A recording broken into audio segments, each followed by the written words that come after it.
Well, Nexant was spun off of Bechtel in 2000. The core of the company at that time was focused on the electrical grid, on energy, big energy, conventional energy, gas and oil, and a lot of work for the U.S. government, U.S. TDA and USAID out of Washington.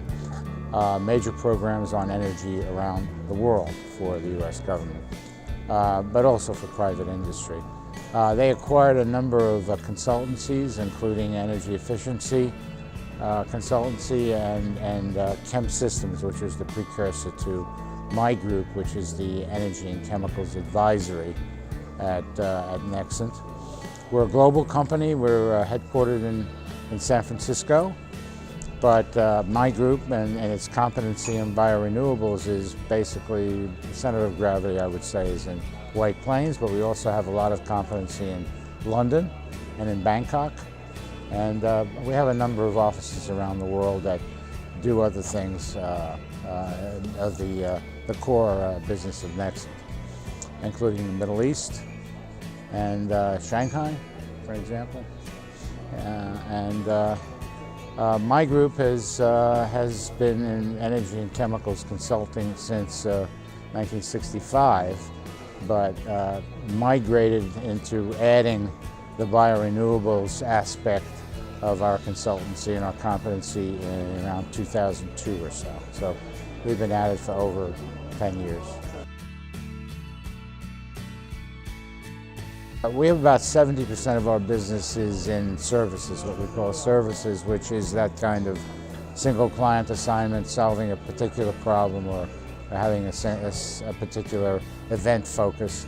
But about 30% is products, which I also work in, which are multi-client reports that cover technology, techno-economics, and the technology of the various offerings that are coming out of this sector, modeled on our legacy multi-client program called PERP, Process Evaluation and Research Planning, which was petrochemical industry based, and this is renewables based. We also have a lot of database offerings for the petrochemical industry and the refining industry and for polymers.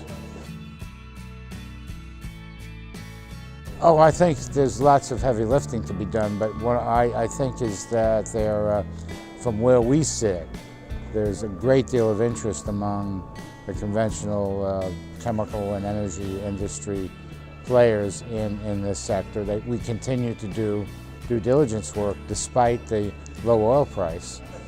So I think a lot of the players have a longer-term vision, and they see biorenewables as a hedge in the long run, or as a society-mandated option they need to pay attention to.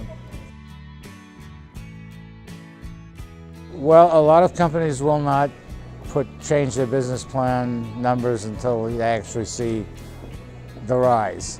But I think that many others think that they will have a big change in oil price, big upfly in the next year or so, and maybe even as high as $40 to $60 a barrel.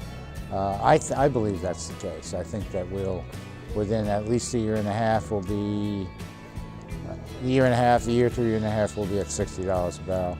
And I think that will change the landscape quite a bit, because people can't believe, that it's going to go up, and yet they know it's going to go up, and they don't know when. And so a lot of companies are just biding their time until it does.